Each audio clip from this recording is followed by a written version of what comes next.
네, 안녕하세요. 방크 독도 이야기 강의를 하게 된 방크 이정혜입니다. 여러분, 글로벌 독도 홍보대사로서 이제부터 세계인들에게 독도를 알리는 활동을 하시게 될 텐데요. 어떻게 알려야 할지 조금 막막하지 않으세요? 네, 그래서 방크가 지금까지 독도를 어떻게 알려왔을까라는 이야기를 여러분들에게 해드리면 여러분 활동에 도움이 되실 것 같아요. 그래서 지금부터 방크의 독도 이야기, 홍보 이야기 시작해 보도록 하겠습니다. 먼저 독도를 동해의 아름다운 섬이잖아요. 그죠? 그래서 그 독도의 그 아름다움 그 자체를 알리는 이야기인데요. 먼저 방크의 독도 홍보 엽서예요. 여기 보시는 것처럼 독도 동도와 서도가 있고요. 다양한 독도의 바위들이 있거든요. 독도는 동도와 서도만 있는 게 아니라 89개의 부속 도서로 이루어져 있어요. 그래서 여러 바위들이 있는데요. 그 다양한 바위들의 이야기, 모습들을 소개하는 거예요. 먼저 여기 보시면 큰 가재 바위라는 그 바위, 독도의 바위가 있고요. 이거는 독립문 바위, 그리고 그 밖에도 10여 개의 독도의 여러 바위들을 소개하면서 독도의 아름다움 그 자체를 소개하는 엽서인데요. 여러분, 가재가 뭔지 아세요? 네, 아시는 분도 계실 것 같아요. 가재는 강치, 그러니까 바다 사자의 우리나라 이름인데요. 그 예전에는 여기 이 독도에 바다 사자가 살았다고 해요. 그런데 일제강점기 일본의 남획으로 인해서 이제는 멸종이 되었던 생물이죠. 그래서 지금 이 독도 큰 가재 바위에는 강치가 아닌 갈매기들만 있는데요. 어쨌든 그런 다양한 아름다운 독도의 모습을 통해서 그냥 동해의 아름다운 섬 독도 그 자체를 알리는 것도 의미가 있을 것 같고요. 두 번째로 소개해드릴 자료는요. 네, 한국의 산을 소개하는 금수강산 지도예요. 보시는 것처럼 여기 이렇게 한반도 우리나라 지도가 있죠. 우리나라는 70%가 산지예요. 네, 그래서 여기 보시는 것처럼 울룩불룩 솟아있는 이 산들이 정말 백두대간이라고 할 수 있을 정도로 한반도의 많은 부분을 산지가 차지하고 있는데요. 그래서 그럼 이 아름다운 한국의 산들을 세계인들에게 소개하면 좋겠다라는 생각을 했고요. 그래서 북한의 백두산부터 금강산, 지리산, 그 제주도의 한라산까지 이런 한국의 아름다운 산을 소개하는 지도인데요. 여기에서 울릉도와 독도를 소개하고 있습니다.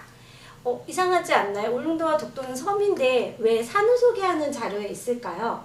그것은 예부터 우리 조상들이 이 바다의 섬을 이 산줄기가 뻗어서 나간 산이라고 생각을 했대요. 그래서 정말 바다의 섬, 바다의 산, 어떡하네. 바다의 산, 즉 그래서 해산이라고 불렀다고 하는 거죠. 그런 의미에서 동해의 바다의 산, 해산, 울릉도와 독도를 소개하고 있는 그런 자료이고요. 특별히 여기 울릉도와 독도를 모자섬으로 소개하고 있는데요. 모자라는 의미는 엄마와 아들, 그러니까 뗄래야 뗄 수 없는 섬이라는 거예요. 우리들이 그 독도에 대한 여러 자료를 살펴볼 때 여러분들 아시게 되겠지만 울릉도와 항상 독도가 같이 소개가 되고 있어요. 그래서 울릉도와 독도는 하나의 섬, 하나의 영역권이라는 것이 굉장히 중요한 의미를 가지기도 하거든요. 그래서 한국의 해산으로서, 바다의 산으로서 울릉도와 독도를 소개하고 있는 자료입니다. 이렇게 다양한 한국의 자연, 또 독도의 그 아름다운 모습 그대로를 알릴 수 있는 그런 자료가 있을 것 같고요. 그 다음에 소개해드리고 싶은 것은 네, 방크의 다양한 지도예요. 앞에서 보신 것처럼 금수강산, 한국의 산을 알리는 한반도의 지도가 있었잖아요. 그 외에도 한국에는 방크에는 다양한 그 지도 자료가 있는데요. 이것은 세계의 문화유산을 소개하는 자료이거든요. 방크가 지도회사도 아닌데 지도를 많이 만들게 된 이유는 첫째, 동해를 알리기 위해서, 그리고 독도를 알리기 위해서예요. 많은 세계 지도를 보면, 세계인들이 보는 세계 지도를 보면 독도가 표시가 되어 있지 않고 동해가 일본해로 표기가 되어 있거든요. 그래서 방크는 그러면 이런 자료들을 어떻게 고칠 수 있을까? 이렇게 고치는 작업도 하고 있지만요. 바른 자료를 만들어서 알리는 활동도 하고 있습니다. 사실 독도를 알리는 것이 어려운 일일 수 있어요. 그럴 때 여러분들이 지도 한 장을 주는 것으로도 독도를 알릴 수 있다고 생각을 하면 여러분들이 독도를 알리는 그 첫 시작을 조금 쉽게 할 수 있을 것 같아요. 그래서 여러분들이 독도 어떻게 알리지? 큰일 났다 라고 너무 부담감이 크게 느껴지신다면 지도 한 장으로 독도를 알릴 수 있다는 거 꼭 기억해 주시고요. 그 다음 두 번째로는 독도를 대한민국 영토로 알리는 거예요. 다양한 역사적인 자료들이 많이 있는데요. 그 이야기를 조금 해보도록 할게요. 먼저 독도가 왜 한국의 영토입니까? 라고 물어본다면 가장 쉽게는 첫 번째는 독도는 울릉도에서 보이기 때문이에요. 대한민국인 영토인 울릉도에서 육안으로 볼 수 있는 섬이에요. 저희가 잠깐 상상을 해보면요. 과거에는 어떻게 영토를 확립하고 인식했을까요? 제일 먼저는 아마 눈에 보이는 거였을 거예요. 눈에 보이는 곳에 가서 그곳을 찾아가서 거기에 깃발을 꽂고 우리의 영토가 되었을 거거든요. 그런 의미에서 대한민국 동해안에서 울릉도가 보이고요. 울릉도에서 독도를 볼 수 있습니다. 이러한 자료들은 다양한 자료들이 있는데요. 그 중에서 세종실록 지리지에 독도와 울릉도는 두 섬은 서로 멀리 떨어져 있지 않아서 날씨가 맑으면 바라볼 수 있다라고 기록이 되어 있어요. 여기에 날씨가 맑으면 바라볼 수 있다라는 이 부분이 굉장히 중요한데요. 울릉도는 섬이기 때문에 주변에 여러 부속 도서들이 있거든요. 그렇지만 그 나머지 섬들은 울릉도의 다른 부속 도서들은 육안으로 다 확인이 돼요. 날씨가 좋건 좋지 않건 말이죠. 그렇지만 독도는 맑은 날에 볼 수 있는 섬인 거죠. 이것이 지금 울릉도에서 찍은 사진인데요.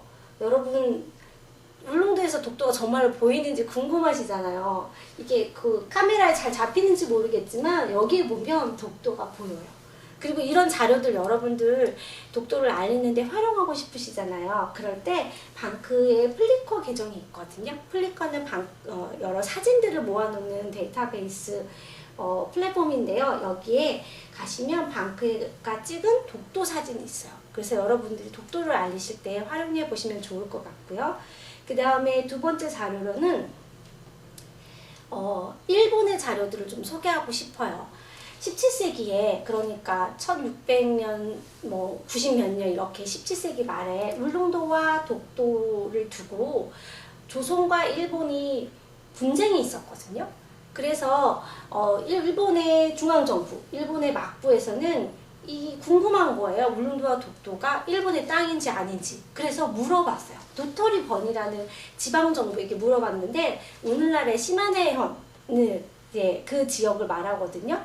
그래서 도토리번에서 답변을 하기를 울릉도와 독도 및 그 외 도토리번에 속하는 섬은 없습니다. 라고 답변을 했습니다. 이것은 독도가 한국의 영토인 중요한 자료가 되고 있고요. 그 다음 태정관 지령이라는 것을 소개하고 싶어요. 1877년에 일본이 일본 전역의 지적을 조사하면서 그 울릉도와 독도에 대해서도 이것이 어디 소속이냐라는 물음을 갖게 됐어요. 그래서 조사를 했고 그 결과 죽도의 일도는 본방과 그러니까 일본과 관계없음을 명심할 것이라고 하는 지령을 내렸거든요.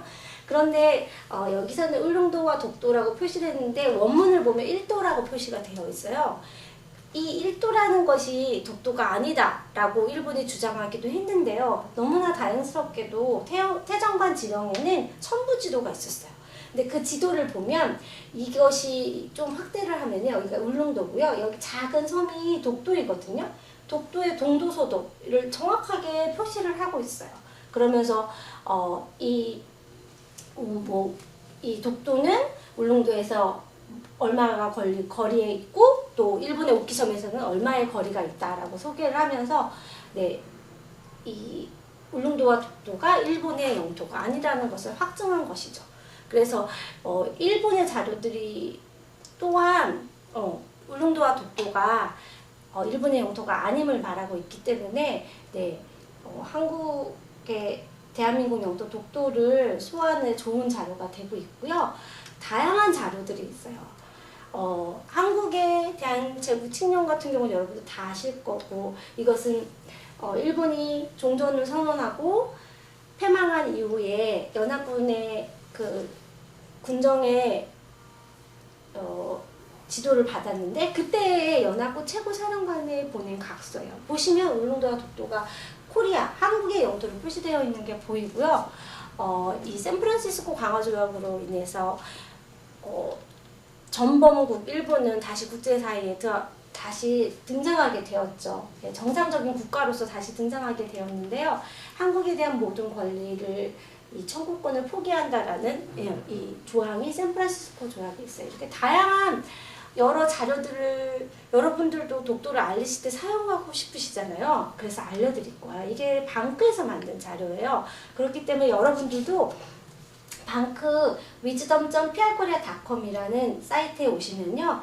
방크에 한국 홍보 자료들이 다 모여 있어요. 거기에 이게 지금 보신 이 한국의 역사적인 자료들, 또 일본의 역사적인 자료들이 있어요. 그리고 뒤에 보시면 다 설명도 되어 있거든요.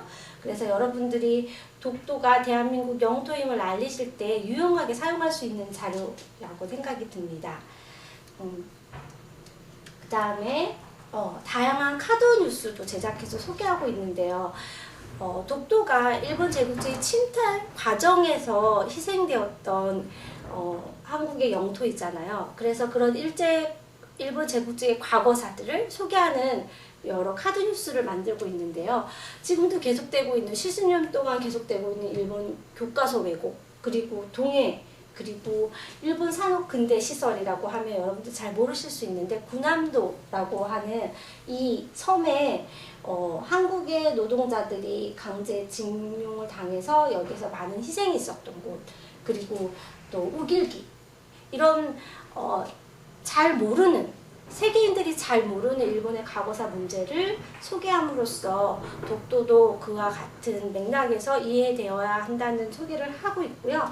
여러분들이 카드 뉴스 또한 볼 수 있어요. 플리커에 가시면. 그래서 여기서 자료들을 보시고 활용하실 수 있으면 좋겠습니다.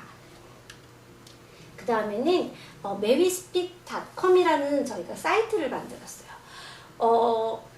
세계 제2차 대전에 전쟁 범죄 하면 세계인들, 특히 서양, 미국이나 또 미주권이나 또는 그 유럽권에 있는 서양 세계인들은 다 알 텐데요. 홀로코스트 전쟁 범죄를 떠올리잖아요. 그렇지만 동시대 때 아시아에서 일본이 저질렀던 일본의 피해 사례를 알지 못하거든요. 그래서 그와 함께 홀로코스트를 공부하는 친구들이, 세계인들이 일본의 그런 침략사들을 알아야 한다라는 맥락에서 저희가 같이 소개를 하고 있어요. 그래서 민간인 학살, 제한리 학살 같은 민간인 학살을 다루고 있고요. 일본군 위안부 그리고 독도 문제를 같이 다루고 있습니다. 그래서 여러분들이 궁금해하는 독도 문제에 궁금해하는 세계인들에게 소개하면 정말 좋을 웹사이트가 될 것 같아요. 영어로 되어 있거든요. 이제 마지막으로 그러면 독도가 한국인과 일본인 사이에 있었던 이런 문제들 속에서 영원히 해답은 없는 것인가 라는 생각을 해보면 그것은 아니라는 생각이 방크의 생각이에요. 그래서 그럼 독도에 어떤 의미가 있을까? 방크는 독도를 가장 의미 있는 섬, 한국에서 가장 의미 있는 섬이라고 알리고 있거든요. 어떤 의미를 담고 있을까? 미래를 지향하는 어떤 의미를 담고 있을까라는 소개를 잠깐 드리고 싶어요. 네, 이거는 디지털 포스터예요. 한국인에게 가장 의미 있는 섬 독도가 한국인에게는 대한민국이라는 거죠. 그리고 또한 다음 세대의 꿈이 될 수도 있고 독립운동가의 심장이 될 수도 있고 또 또 평화를 얘기하는 메신저가 될 수도 있고 세계를 변화시키는 빛이 될 수도 있다라는 다양한 의미를 담아서 독도 카드 뉴스를 디지털 포스터를 만들어서 소개하고 있는데요. 특별히 저는 이 한국인에게 독도는 다음 세대의 꿈입니다 라는 이 포스터가 매우 마음에 들어요. 왜냐하면 사실 우리가 대한민국이라는 나라를 떠올리기는 쉽지 않잖아요. 우리 바쁜 일상 속에서. 그런데 우리 자라나는 청소년, 청년들에게 대한민국이라는 나라를 한 번씩 떠올리게 하는 것이 독도인 것 같아요. 그래서 그렇지만 우리가 이 다음 세대가 될 우리들이 독도를 떠올렸을 때 아프고 힘든 역사가 아니라 일본을 포함한 아시아 여러 나라와 함께 열어갈 조금 희망찬 꿈이었으면 좋겠다는 마음이 들어서요. 이런 다양한 의미를 담은 독도 포스터를 소개해 드리고요. 다음에 독도는 독립운동가의 심장입니다 라는 의미를 담아서 저희가 만든 디지털 포스터예요. 유관순, 윤봉길, 안중근, 안창호 선생님 여러 독립운동가들이 있는데요. 100년 전 독립운동가들이 나라를 사랑하는 마음으로 독립운동을 했던 것처럼 오늘날 우리들에게 나라를 사랑하는 마음을 일깨워주는 것이 독도라는 생각이 들어서요. 우리가 바로 21세기 독립운동가라는 의미를 담아서 디지털 포스터를 제작해서 알리고 있습니다. 그래서 이제 제 강의는 거의 마무리가 될 것 같은데요. 여러분에게 묻고 싶어요. 독도가 단순히 한국과 일본 사이의 영토 문제가 있는 어떤 그것이 아니라 어떤 의미를 가지고 있는가라는 질문을 하고 싶어요. 그리고 어떤 의미가 되었으면 좋겠습니까? 라는 질문도 하고 싶고요. 그런 의미에서 한국인은 아니지만 외국인 방콕 회원이지만 우리에게 좋은 메시지를 전할 수 있을 것 같아서 한 친구를 소개해 드리고 싶어요. 이 친구는 클라라라는 프랑스 친구인데요.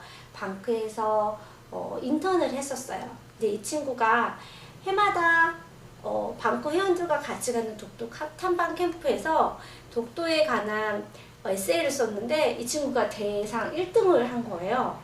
그러면서 쓴 그 에세이 내용인데요.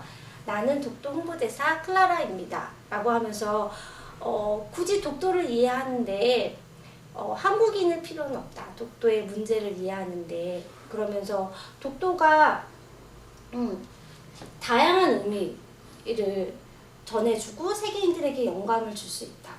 그래서 독도는 독립운동가입니다라는 메시지를 담아서 에세이를 썼거든요.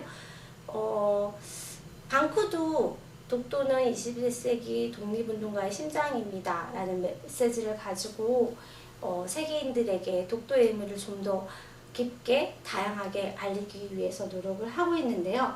여러분들도 이제부터 글로벌 독도 홍보대사로서 그 활동을 시작해 주셨으면 좋겠습니다.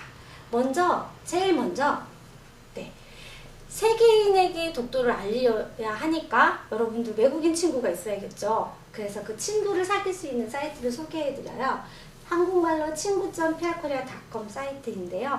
한국에 지금 한류를 좋아하는 팬이 1억 명이라고 하잖아요. 세계에서. 그 친구들이 한국 친구들을 사귀고 싶어서 가입한 사이트고요. 이곳에 오시면 한국을 조금 사랑하는 그런 외국 친구들을 만날 수 있을 거예요. 여기서 외국 친구를 먼저 꼭 사귀시고요. 그 다음 두 번째, 여러분들 다양한 의미를 담은 독도 홍보 자료를 만들어 주시는 거예요. 앞에서 소개드린 것처럼 책자도 될 수 있고 영상도 될 수 있고 카드 뉴스도 될 수 있고 포스터도 될 수 있겠죠. 이런 다양한 자료들을 여러분들의 의미를 담아, 독도를 향한 의미를 담아서 여러분들이 만들어 주시면 되겠고요. 그 다음 세 번째, 독도 홍보를 하시면 돼요. 특별히 이 이미지를 소개해드리고 싶은데요. 이것은 초등학교 방크 회원이었던 이예진 친구가 핀란드 친구에게 보냈던 지도가 그 핀란드 친구의 교실 뒷벽에 게시판이 이렇게 붙게 된 거예요. 네. 아까 말씀드렸잖아요. 독도를 알리는 것이 정말 어렵다고 생각이 들 수 있어요. 그렇지만 그럴 때 여러분들의 마음을 다잡고 지도 한 장 보내는 것도 독도를 홍보하는 것이구나 라는 생각을 꼭 해주셨으면 좋겠고 글로벌 독도 홍보대사 이 활동을 통해서 여러분만의 독도의 의미를 찾아보시기 바랍니다. 그러면 모두 열심히 활동해 주시고요. 모두 글로벌 독도 홍보대사로 임명되시기를 응원합니다. 감사합니다.